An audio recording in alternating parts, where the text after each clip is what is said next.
Sa unang tingin, tila masaya at sunod-sunod ang buhos ng biyaya sa pamilya nila Kiana. Bagong bahay, bagong kaibigan, mga bagong karanasan ng pagdadalaga. Pero paano kung malaman ni Kiana na may namumuo palang sigalot na nagbabantang wasakin ang kanilang pamilya? Tungkol dyan ang ating kwento dito lang sa Tadhana.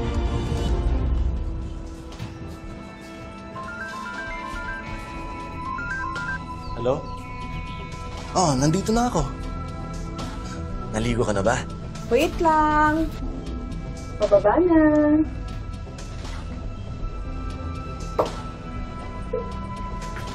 Sige. Sige.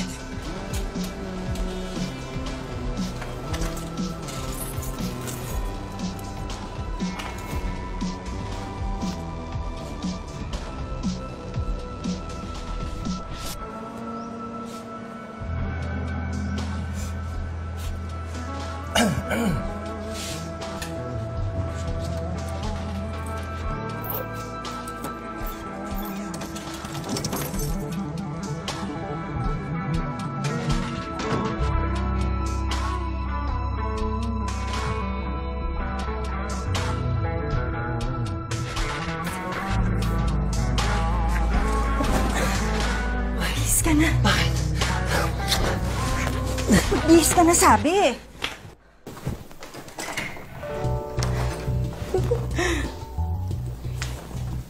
Nilak mo ba yung gate? Nagbihis ka pa, hubarin ko rin naman yan. Talaga eh.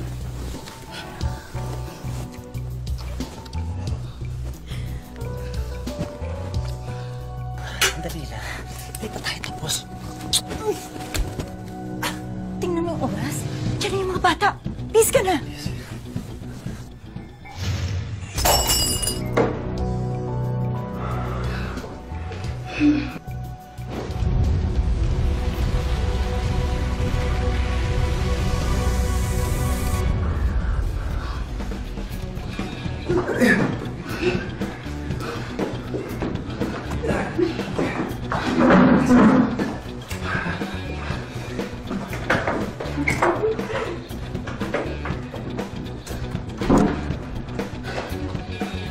Weird naman. Kanina pa ako text ng text kay Mami pero hindi sumasagot.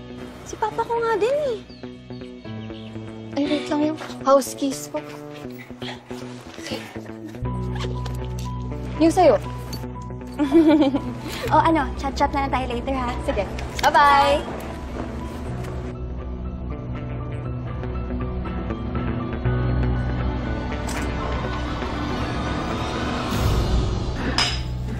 Ma? Ano nangyari? Bakit ganyan yung suot mo? Si Papa ko ba yun? Ay, sandali mo na, anak. Ikaw na nga dito. Ikaw na tumapon, te. Tumapon eh. Nabasag.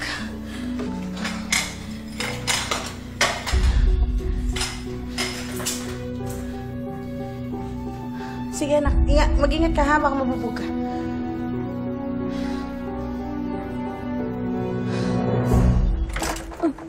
Tito Pips, napadaan po kayo. Oh! Asan po si Mami? Ayun, nandun sa taas. Pa? Anak! Oh! Ay, sandali. Pawis pa ako. Nagpabango ka po?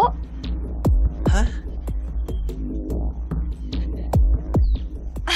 Hi, baby! How's your day? Okay naman po. Mami, bakit po pala nandito si Tito Pips? Si Tito Pips, yung... May problema kasi doon sa... may pinaayos ako kanina. Oh, kakauwi mo pa lang ah. Naglilinis ka na? Ay, sipag-sipag mo naman. Sana ganyan din ang maapsi ko. You're doing the most talaga. The most ka dyan. Hello po, tita. Hello. May nabasag lang po. Hmm. Magkaamoy po kayo ni Papa. Ha? Sino? Sinong kaparehas ang amoy? Etong anak mo kasi, amoy araw na. Ano mo, mas mabuti pa pumasok ka na at magbihis ka, ha? Apo. Teka lang, sis. Oh. Ano? bakit ganyan lang suot mo? May dinate ka, no? Pero kasama ko bang maghapon yung asawa mo? Ha? So, kasama mo yung... Uy! Hindi ako lang. Mag-isa lang ako. Ikaw talaga, sis. Ikaw lang. Talaga? Tinan mo nga yung botones mo. Mali-mali pa yung pagkakalagay. Sige na, aminin mo na. Sino nagbukas niyan, ha? Sis, Explain wala. mo. Ano? Wala nga. Ako Sige na, explain mo, Aber. Paano yan? Paano nangyari nga yan? lang. Ikaw, parang si sis. Ikaw ganyan. Binibiro lang kita. Ito naman. Pips sa asawa mo. Bilis-bilis masindak. Ganyan na ganyan yan. Nasa South Korea pa kami. Ikaw, sis, walang ganyanan, Natakot mo ko doon. Yan naman matatakot. Bakit si maniwala siya? Etong dress lang naman na to, sinukat ko kung kasya sa akin pa. Ayun, tignan mo, di ko nga nai-steam pa. Sinukat. Lukot pa. Tapos ganito pa to. Sinukat mo lang. Paano kami magde-date? Mukhang pinagod mo.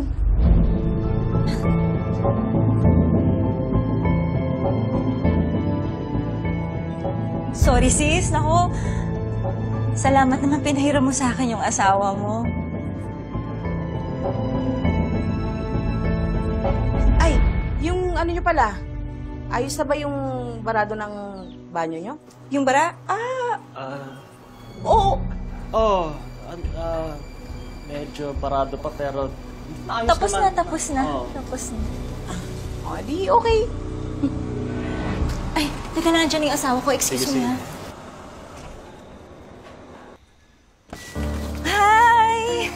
Hi! Denise! Oh. Pakipasok naman yung bag ko, pati yung mga ibang papeles Ay, ko, sige, sige, please. sige. Pare, tulungan kita. Huwag na. Kaya ko na to. Tara, pasok ka tayo. Sandra.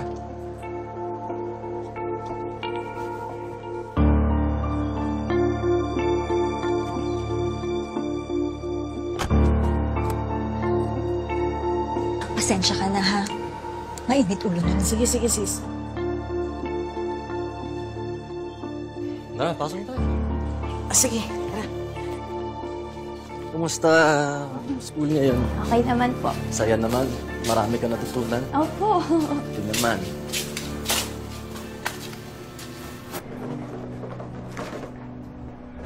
I don't understand why you're friends with that man. Walang tingin lang sa mukha nun, alam mo, walang laman yung utak nun. Asawa kasi siya ng kaibigan ko, kaya kakaibiganin ko din siya. Palagi ka kasing busy sa trabaho, kaya mainit ulo mo eh. Hindi ka nga dito. Don't you let me help you.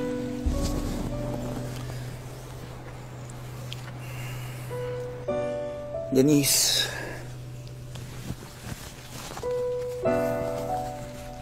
Denise, please. Denise. Pagod ako. And besides, I'm working very hard to give you the life that you deserve. That I deserve? Wow. Tatrabaho ka nga para sa pamilyang to. Wala ka namang oras sa amin. Hindi mo ba naisip na hindi ito yung buhay na gusto ko?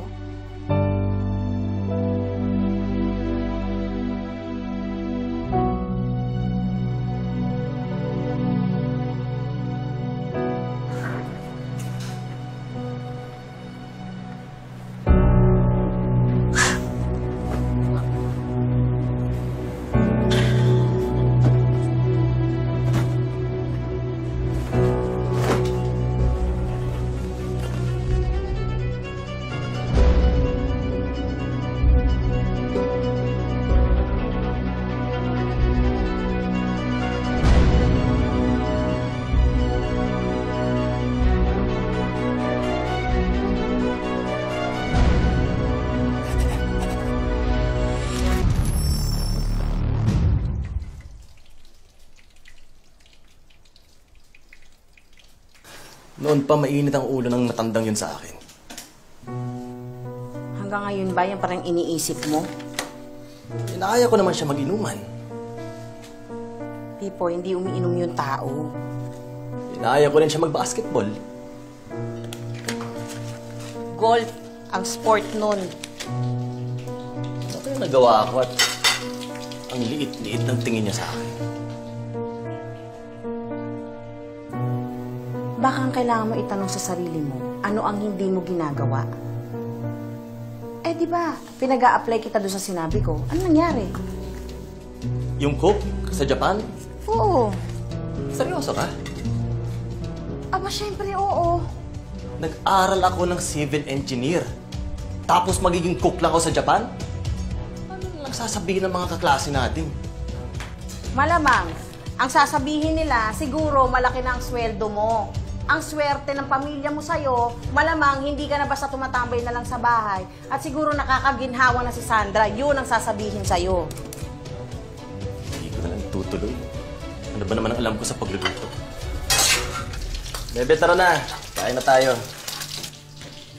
Ano ba sa tingin mo ginagawa mo? Hindi ba naghihiwa ka ng sibuyas, nagtatadtad ka ng bawang? Katulad niya, nagpiprito ka ng isda. Anong pagkakaiba? Iba yun, syempre. Sa Japan yun. Eh ano naman? Diyos may ang mahal na ng gastusin ngayon. Lumalaki pa yung anak mo.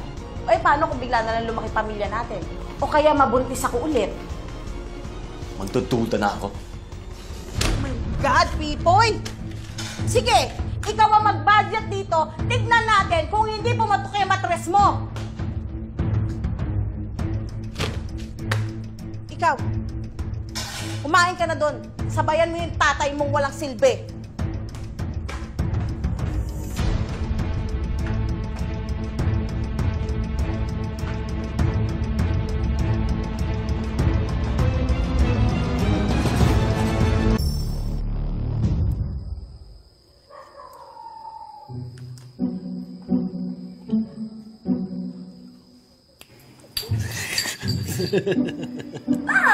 Sorry. Umakit ka na. Matulog ka na. May pasok ka pa bukas. Mamaya na po. Sabay na po tayo. Ha? Eh, marami pa to eh. Mamaya pa ako, anak. Eh di, mamaya na po ako. Mga gamit mo. Naayos mo na ba? Tapos ko na po. Sigurado ka ha. Baka mamaya, kung ba ang nanay mo, pagalitan niya ulit ako. Eh di, sasagutin ko siya. Talaga? Ano sasabihin mo? Bakit inaaway mo na naman si Papa? Tsaka, bakit mo siya sinasabihan walang silbi? Eh, ang sipag-sipag kaya ni Papa. Si Papa, nagluluto, naglilinis, naglalaba. Yung ba yung walang silbi? Si Mama, puro na lang pera ang iniisip. Talaga? Sasabihin mo yan na. Kaya love na love ko ang baby ko eh. Lagi akong kinakampihan. I love you, Pa. I love you too, baby ko. O sige.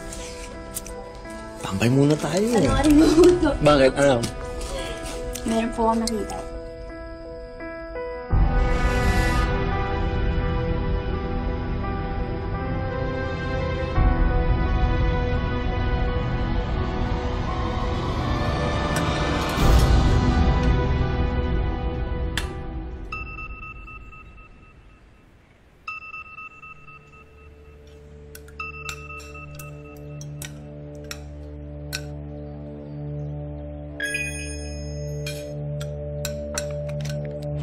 Masyado naman atang maaga yung meeting mo.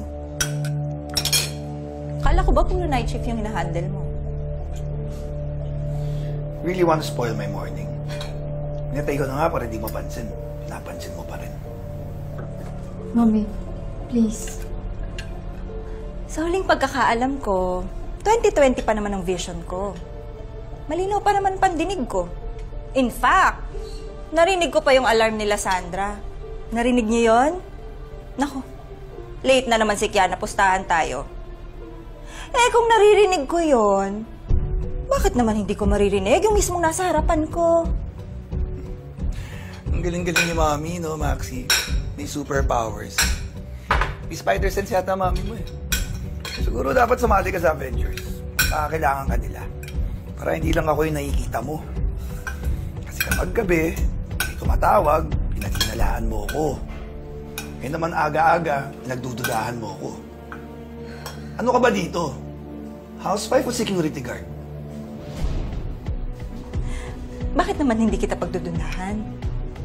Nag-o-overtime ka na nga sa gabi. Nag-early time in ka pa sa umaga. Umamin ka nga. Iba na ba yung tinatrabaho mo? Mami, ang aga-aga, my God. Upo! Maxie, finish your food. Ang sapsap ng linutong pagkain ng mami mo. Kainin mo. At sana tikman din niya yan para matikom naman yung bibig niya. How dare you disrespect me in front of my daughter? And what do you think you're doing? Pointing your finger at me early in the morning? Kaya lumalaki tong anak natin ang iniisip ako lagi may kasalanan.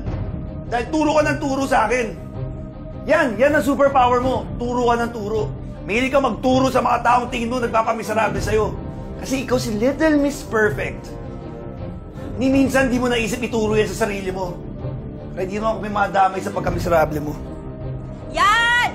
Yan ang problema natin eh. I am so perfect, but you make me feel so goddamn inadequate! Well, that's your problem! Pasok na ako. Sige, pasok ka! Yan naman lahat ng solusyon mo sa problema natin, di ba? Why don't you spend some quality time with your family instead of going to your woman? Kala mo, hindi ko alam? Na may iba ka nang tinatrabaho? Quality time? Kanina naman ako magka-quality time. Sa'yo? Sa anak mong nag-walkout. Mauna na ako.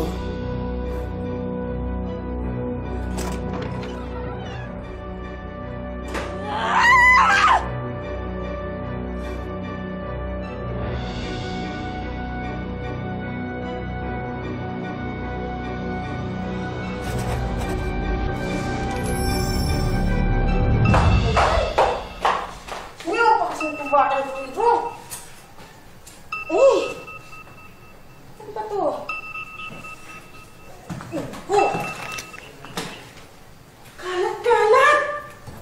Sakot! Talaga pa naman si Tipoy, oh! Andali! Oh, Maxie. Si Kiana po. Dadating na po kasi yung sundo namin eh. Nga pala, no? Sandali. Kiana! Kiana! Magbilis ka na! Malilate ka na! Kiana!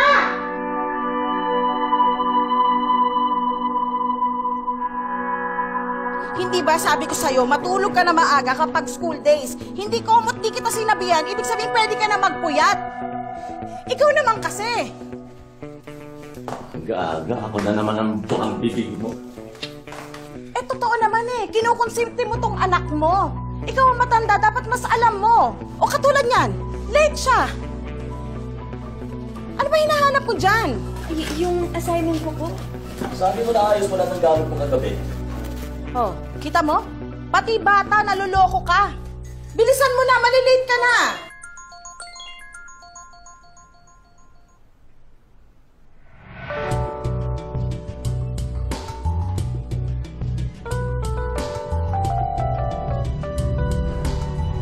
Baka hindi ito, kala mo. Ano? Ikaw, ano na? Nakuha mo na yung notebook mo? Baka po nasa bag ko lang. O sige na, bilisan mo na.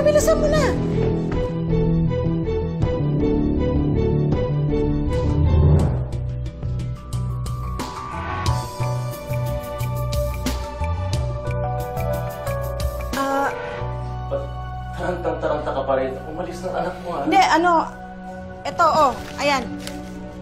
Tumayo ka na dyan, magbayad ka na ng bills. Bilisan mo na, bayaran mo na yung internet, yung tubig, yung kuryente, dalian mo na. Sige, online ko na yung mabayaran. Hindi pwede, kasi kailangan to, due date na to, kailangan pumunta ka na sa mismong main office. Sige na, ito na. Magkakape lang ako. Hindi, mamaya ka na magkape, magbihis ka na dun. Sige na, bilisan mo na. Bilis. Ano ba ako minamadaling umalis? Ha? Ano, may darating ba dito na lalaki? Kaya ka ganyan? Ano, Pipoy naman eh. Gusto ko lang naman talaga kasi Oh, sige na. Grabe naman to. Baka sumakit pa lalo ang ulo ko sa mga litanya mo. Tama na yan, dalian mo na. Bilisan mo na.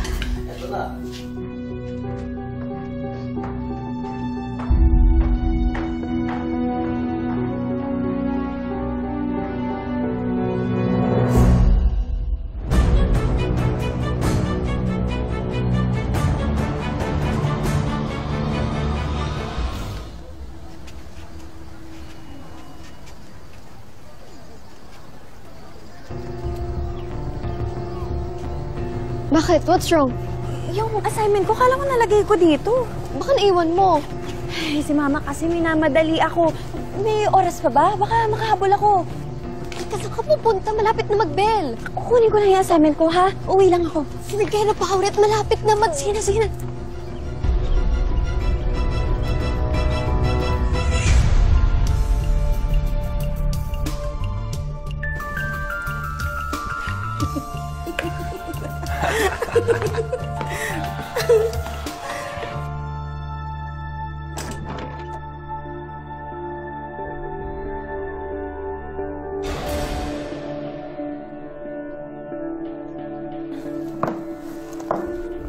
Ayun! Ito alam pala eh. Ma? Pa? Kinuha ko lang po yung assignment ko. Ma? Pa?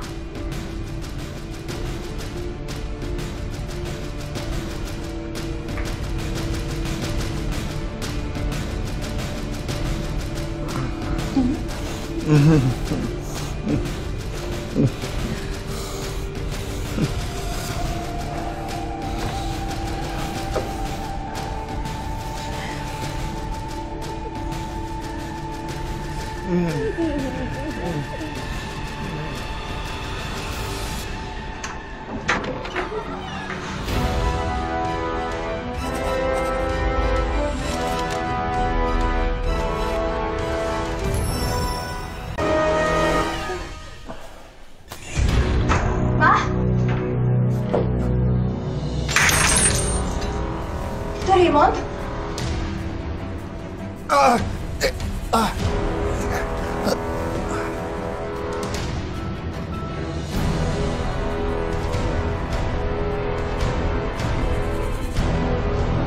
Nak! Sandali, Nak! Sandali, anak! Magpapaliwanag ako, Nak! Sandali lang! Anak! Bakit? Ano nangyari?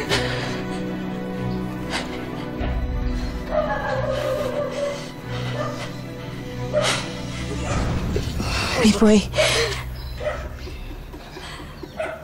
Anong nangyayari? Huwag ka muna makialam dito.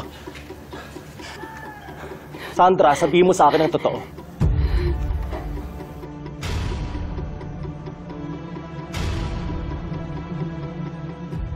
Sabihin mo ang totoo, Sandra.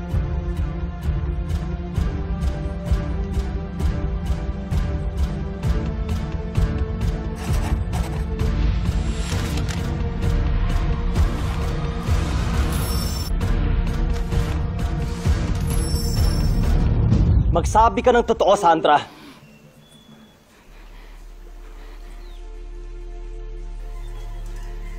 Anong nangyari, sis? Ba't ba umiiyak si Kiana? Wala to, away pamilya lang to. Anong wala? Tignan mo nga, namumutla ka na, oh. Sis! Pwede ba? Hayaan mo muna kami rito.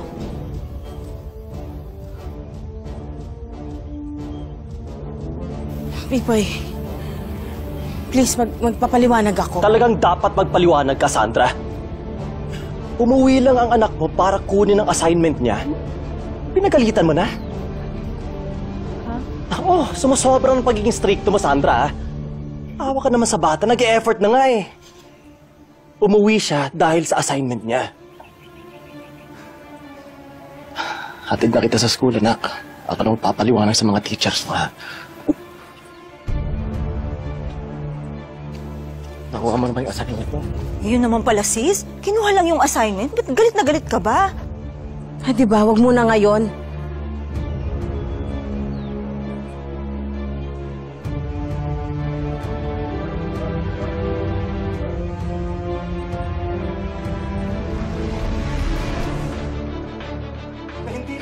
na malaman ang tungkol sa pagtataksil ng asawa ko! Wala ka sasabihin na! Total nagsasabihan tayo ng mga sikreto. Hindi po ay kumalma Ito, sasabihin ko sa'yo sikreto. Ano ba? Open forum to, di ba? Para maayos ng lahat, wala nang sikreto! Sasabihin ko sa'yo ngayon kung saan... Alis ka na. Alis. Magsama ko yung nakabit mo!